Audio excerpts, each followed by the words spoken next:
गूंगी बहू अंधी सास। एक परिवार में 5 लोग थे। ओम प्रकाश, उनकी पत्नी सुमित्रा, बहू भावना, बेटा राहुल और एक थी उनकी बेटी प्रियंका। वैसे तो ओम प्रकाश और सुमित्रा के घर में सब कुछ ठीक ठाक था, लेकिन सुमित्रा की एक आदत थी। घर में कुछ भी गलत या सही हो तो वो किसी से कुछ नहीं कहती। और भावना स्वभाव की इतनी सीधी सादी थी कि अगर कोई उसके साथ गलत भी करता तो भी वो उसे कुछ नहीं कह पाती।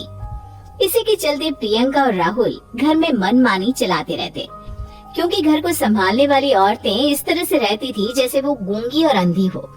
माँ, मैं अपनी सहेलियों के साथ पिकनिक पर जा रही हूँ। ठीक है बेटा, चली जाओ। और मुझे आने में रात हो जाएगी, देर से ही आऊंगी मैं। अच्छा, कोई बात नहीं बेटा। भावना, तुमको एक बार में समझ में नहीं आता क्या? नाश्ते में फिर से पराठे बना के रख दिए। कितनी बार तुमसे कहा है कि मेरे लिए ढंग का नाश्ता बनाया करो। ठीक है जी, आगे से ध्यान रखूंगी। अरे ये बहू से किस तरह से बात कर रहे हो तुम राहुल? अरे तो और क्या करूं पापा, इसको कही बात एक बार में समझ में ही नहीं आती। सुमित्रा, तुम अपने बेटे को समझाती क्यों नहीं? बहू से बात करने का ये क्या तरीका है? अरे जिसकी जैसी मर्जी आए करो, मुझे क्या। भावना बेटा, तुम भी तो कभी कुछ कहा करो। इस तरह क्यों सबकी बातें सुनती रहती हो? कोई बात नहीं पापा जी, सब ठीक है। रात को काफी देर तक प्रियंका घर नहीं आती और जब वापस लौट कर आती है तो एक लड़की के साथ बाइक पर बैठकर सुमित्रा और भावना दोनों ही प्रियंका को लड़की के साथ देख लेते हैं। आज तो जोर से डांट पड़ने वाली है, लेकिन मैं डर क्यों रही हूँ? माँ तो सब कुछ देख कर भी अंधी बनी रहती है। और रही बात भाभी की, वो किसी को कुछ नहीं बताने वाली। कहने को भगवान ने आवाज दी है, लेकिन गूंगी है गूंगी। अरे प्रियंका बेटा, इतनी रात को कॉलेज से लौट कर आ रही हो? कहाँ गई थी तुम? पापा, वो सहेली के घर पर थी, पढ़ाई करने के लिए रुक गई थी। अच्छा, ठीक है, जाओ अपने कमरे में जाओ और सो जाओ। सुमित्रा ने अपनी बेटी को एक लड़की के साथ इतनी रात को आते देखकर भी उससे कुछ नहीं कहा और भावना ने भी इस बारे में किसी से कोई बात नहीं की। कुछ दिनों के बाद मामा जी का फोन आया था। उन्होंने प्रियंका के लिए कोई रिश्ता ढूंढा है। लड़के वाले उसे देखने आ रहे हैं। अरे मुझे नहीं करनी शादी वादी, किसी लड़की को बुलाने की कोई जरूरत नहीं है। ये तुम क्या कर रही हो प्रियंका बेटा? तुम्हारी शादी की उम्र हो चली है और तुम्हारे मामा जी ने बहुत अच्छा रिश्ता बताया है। पापा, आप जिद क्यों कर रहे हैं? और आप क्यों मेरी मर्जी के खिलाफ शादी कराना चाहते हैं? अरे माँ, इसको समझाइए ना। आपकी बेटी, आप तो बस चुपचाप सब कुछ होते हुए भी देखती रहती हैं। अरे तो क्या कहूँ, और मेरे कहने से क्या हो जाएगा? वैसे भी गलत क्या हो रहा है, सब कुछ सही तो है। भावना बहू, देखो तो प्रियंका हमारी बात नहीं समझेगी, लेकिन वो तुम्हारी हम उम्र है। क्या पता तुम्हारे कहने से उसे कुछ समझ में आ जाए। नहीं पापा जी, मेरे कहने से कुछ नहीं होगा। मैं प्रियंका को कैसे समझा सकती हूँ? वो ननद है मेरी, कहीं मेरी किसी बात का बुरा मान गई तो? सुमित्रा और भावना में से कोई भी प्रियंका को कुछ नहीं समझाता।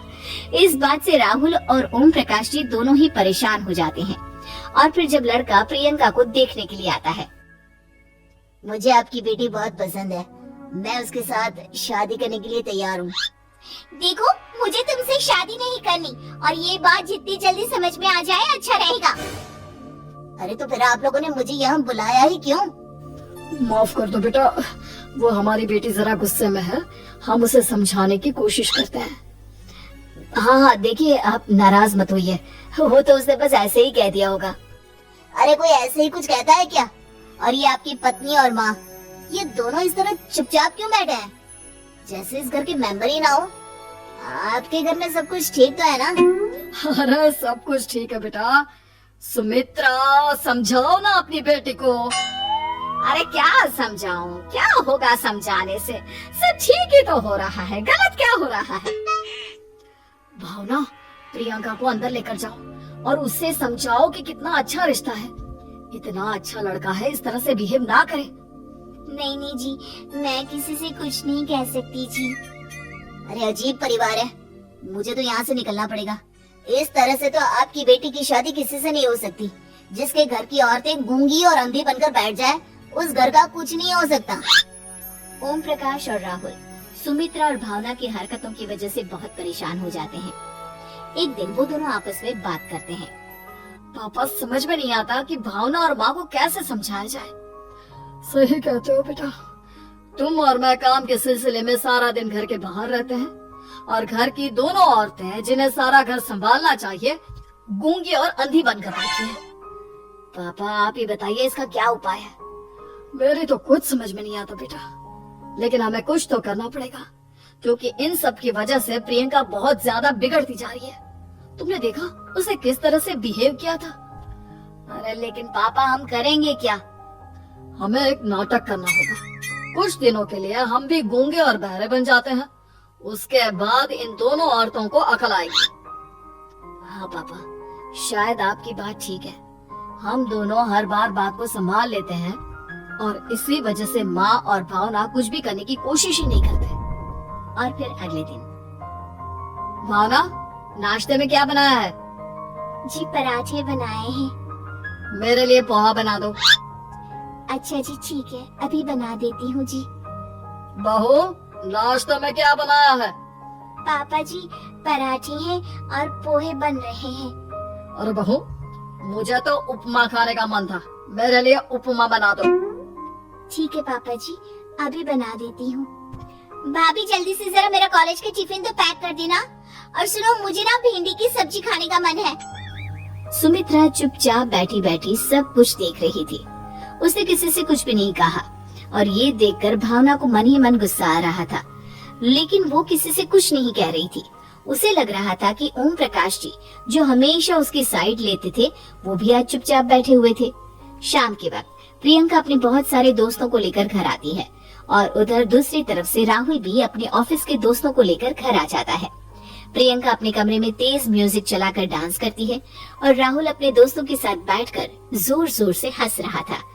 प्रियंका और राहुल मिलकर पूरे घर को अस्त व्यस्त कर देते हैं, लेकिन भावना उनसे कोई शिकायत नहीं करती और सुमित्रा जी भी चुपचाप बैठी रहती है। लेकिन भावना और सुमित्रा के अंदर का गुस्सा धीरे धीरे बढ़ रहा था।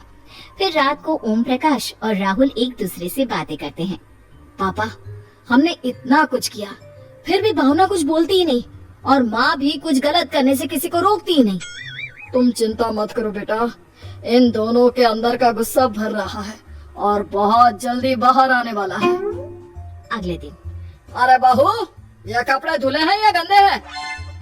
पापा जी कपड़े तो मैंने धोकर ही आपकी अलमारी में रखे थे। मुझे तो साफ नहीं लग रहा, एक बार और धो देना। प्रियंका मैं सोच रहा था कि तुम्हें उस लड़के से शादी नहीं करनी है ना, मत करो।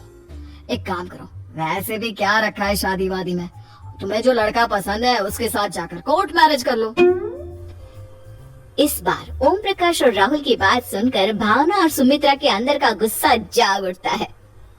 मैं किसी से कुछ कहती नहीं जी, इसका मतलब ये है कि आप लोग मुझे परेशान करते ही रहेंगे। कल चार बार मुझसे नाश्ता बनवाया, आज पापा जी मुझसे धुले हुए कपड़ों को बार बार धुलवा रहे हैं। अरे मैं इंसान हूँ जी, कोई मशीन नहीं हूँ। तुम दोनों ने मिलकर इस घर की कैसी हालत बना दी है और अपनी बहन को भागकर शादी करने के लिए कह रहे हो। तुम भाई हो या दुश्मन।